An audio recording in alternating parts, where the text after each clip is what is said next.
Welcome back to Classic Stories and Fairy Tales. I'm your host and narrator, Jerry Coble,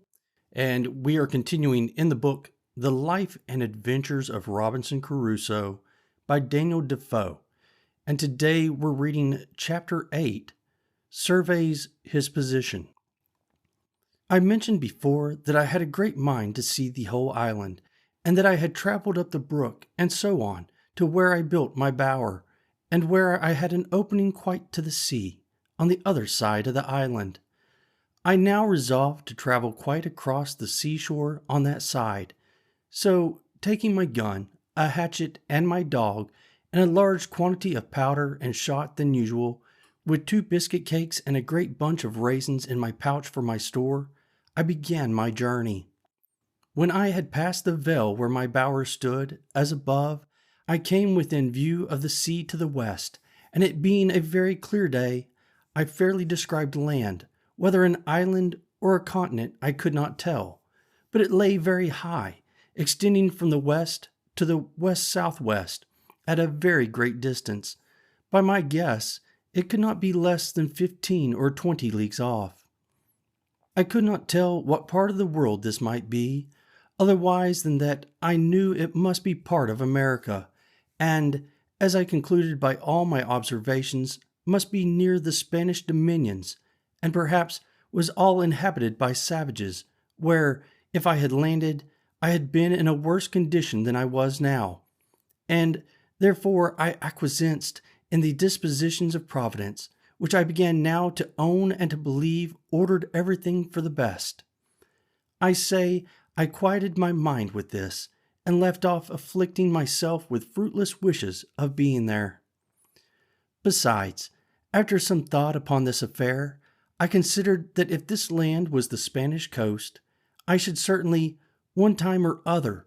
see some vessel pass or repass one way or the other. But if not, then it was the savage coast between the Spanish country and Brazil's, where are found the worst of savages, for they are cannibals or men-eaters, and fail not to murder and devour all the human bodies that fall into their hands. With these considerations, I walked very leisurely forward. I found that side of the island where I now was much pleasanter than mine, the open or savanna fields sweet, adorned with flowers and grass, and full of very fine woods. I saw abundance of parrots, and fain I would have caught one, if possible, to have kept it to be tame, and taught it to speak to me. I did, after some painstaking, catch a young parrot, for I knocked it down with a stick, and having recovered it, I brought it home. But it was some years before I could make him speak. However, at last I taught him to call me by name very familiarly. But the accident that followed, though it be a trifle, will be very diverting in its place. I was exceedingly diverted with this journey. I found in the low grounds hares, as I thought them to be, and foxes, but they differed greatly from all the other kinds I had met with, nor could I satisfy myself to eat them, though I killed several. But I had no need to be venturous, for I had no want of food, and of that which was very good too, especially the 3 sorts, goats, pigeons, and turtle, or tortoise, which added to my grapes. Leadenhall Market could not have furnished a table better than I, in proportion to the company, and though my case was deplorable enough, yet I had great cause for thankfulness that I was not driven to any extremities for food, but had rather plenty, even to dainties. I never traveled in this journey above 2 miles outright in a day, or thereabouts. But I took so many turns and returns to see what discoveries I could make, that I came weary enough to the place where I resolved to sit down all night, and then I either reposed myself in a tree, or surrounded myself with a row of stakes set upright in the ground, either from one tree to another, or so as no wild creature could come at me without waking me. As soon as I came to the seashore, I was surprised to see that I had taken up my lot on the worst side of the island, for here, indeed, the shore was covered with innumerable turtles, whereas on the other side I had found but 3 in a year and a half. Here was also an infinite number of fowls of many kinds, some which I had seen, and some which I had not seen before, and many of them very good meat, but such as I knew not the names of, except those called penguins. I could have shot as many as I pleased, but was very sparing of my powder and shot, and therefore had more mind to kill a she-goat if I could, which I could better feed on. And though there were many goats here, more than on my side of the island, yet it was with much more difficulty that I could come near them, the country being flat and even, and they saw me much sooner than when I was on the hills. I confess this side of the country was much pleasanter than mine, but yet I had not the least inclination to remove, for as I was fixed in my habitation, it became natural to me, and I seemed all the while I was here to be as it were upon a journey, and from home. However, I traveled along the shore of the sea towards the east, I suppose about 12 miles, and then setting up a great pole upon the shore for a mark, I concluded I would go home again, and that the next journey I took should be on the other side of the island east from my dwelling, and so round till I came to my post again. I took another way to come back than that I went, thinking I could easily keep all the island so much in my view that I could not miss finding my first dwelling by viewing the country. But I found myself mistaken, for being come about 2 or 3 miles, I found myself descended into a very large valley, but so surrounded with hills, and those hills covered with wood, that I could not see which was my way by any direction but that of the sun, nor even then, unless I knew very well the position of the sun at that time of the day. It happened, to my further misfortune, that the weather proved hazy for 3 or 4 days while I was in the valley, and not being able to see the sun, I wandered about very uncomfortably, and at last was obliged to find the seaside, look for my post, and come back the same way I went. And then, by easy journeys, I turned homeward, the weather being exceeding hot, and my gun, ammunition, hatchet, and other things very heavy. In this journey my dog surprised a young kid, and seized upon it, and I, running in to take hold of it, caught it, and saved it alive from the dog. I had a great mind to bring it home if I could, for I had often been musing whether it might not be possible to get a kid or 2, and so raise a breed of tame goats, which might supply me when my powder and shot should all be spent. I made a collar for this little creature,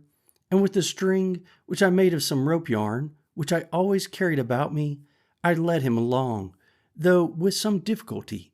till I came to my bower, and there I enclosed him and left him, for I was very impatient to be at home, from whence I had been absent above a month.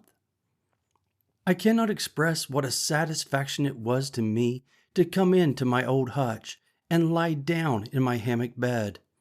This little wandering journey, without settled place of abode, had been so unpleasant to me that my own house, as I called it to myself, was a perfect settlement to me compared to that, and it rendered everything about me so comfortable that I resolved I would never go a great way from it again while it should be my lot to stay on the island. I reposed myself here a week, to rest and regale myself after my long journey, during which most of the time was taken up in the weighty affair of making a cage for my Pole, who began now to be a mere domestic, and to be well acquainted with me. Then I began to think of the poor kid which I had pinned in within my little circle, and resolved to go and fetch him home, or give it some food. Accordingly I went, and found it where I left it, for indeed it could not get out, but was almost starved for want of food. I went and cut boughs of trees, and branches of such shrubs as I could find, and threw it over, and having fed it, I tied it as I did before, to lead it away. But it was so tame with being hungry, that I had no need to have tied it, for it followed me like a dog, and as I continually fed it, the creature became so loving, so gentle, and so fond, that it became from that time one of my domestics also, and would never leave me afterwards. The rainy season of the autumnal equinox was now come, and I kept the 30th of September in the same solemn manner as before, being the anniversary of my landing on the island, having now been there 2 years, and no more prospect of being delivered than the first day I came there. I spent the whole day in humble and thankful acknowledgments of the many wonderful mercies which my solitary condition was attended with, and without which it might have been infinitely more miserable. I gave humble and hearty thanks that God had been pleased to discover to me that it was possible I might be more happy in this solitary condition than I should have been in the liberty of society and in all the pleasures of the world, that he could fully make up to me the defiances of my solitary state and the want of human society by his presence and the communications of his grace to my soul, supporting, comforting, and encouraging me to depend upon his providence here and hope for his eternal presence hereafter. It was now that I began sensibly to feel how much more happy this life I now led was, with all its miserable circumstances, than the wicked, cursed, abominable life I led all the past part of my days. And now I changed both my sorrows and my joys. My very desires altered, my affections changed their guest, and my delights were perfectly new from what they were at my first coming, or, indeed, for the 2 years past. Before, as I walked about, either on my hunting or for viewing the country, the anguish of my soul at my condition would break out upon me on a sudden, and my very heart would die within me to think of the woods, the mountains, the deserts I was in, and how I was a prisoner, locked up with the eternal bars and bolts of the ocean in an uninhabited wilderness, without redemption. In the midst of the greatest composure of my mind, this would break out upon me like a storm, and make me wring my hands and weep like a child. Sometimes it would take me in the middle of my work, and I would immediately sit down and sigh, and look upon the ground for an hour or two together. And this was still worse to me, for if I could burst out into tears, or vent myself by words, it would go off, and the grief, having exhausted itself, would abate. But now I began to exercise myself with new thoughts. I daily read the Word of God, and applied all the comforts of it to my present state. One morning, being very sad, I opened the Bible upon these words: I will never, never leave thee, nor forsake thee. Immediately it occurred that these words were to me. Why else should they be directed in such a manner, just at that moment when I was mourning over my condition as one forsaken of God and man? Well then, said I, if God does not forsake me, of what ill consequence can it be, or what matters it, though the world should all forsake me, seeing on the other hand, if I had all the world, and should lose the favor and blessing of God, there would be no comparison in the loss. From this moment I began to conclude in my mind that it was possible for me to be more happy in this forsaken, solitary condition than it was probable I should ever have been in any other particular state in the world. And with this thought, I was going to give thanks to God for bringing me to this place. I know not what it was, but something shocked my mind and that thought, and I durst not speak the words. How can thou become such a hypocrite, said I, even audibly, to pretend to be thankful for a condition which, however thou mayest endeavor to be contented with, thou wouldst rather pray heartily to be delivered from. So I stopped there, but though I could not say I thanked God for being there, yet I sincerely gave thanks to God for opening my eyes, by whatever afflicting providence, to see the former condition of my life, and to mourn for my wickedness and repent. I never opened the Bible or shut it, but my very soul within me blessed God for directing my friend in England, without any order of mine, to pack it up among my goods, and for assisting me afterwards to save it out of the wreck of the ship. Thus, and in this disposition of mind, I began my 3rd year, and though I have not given the reader the trouble of so particular an account of my works this year as the first, Yet, in general, it may be observed that I was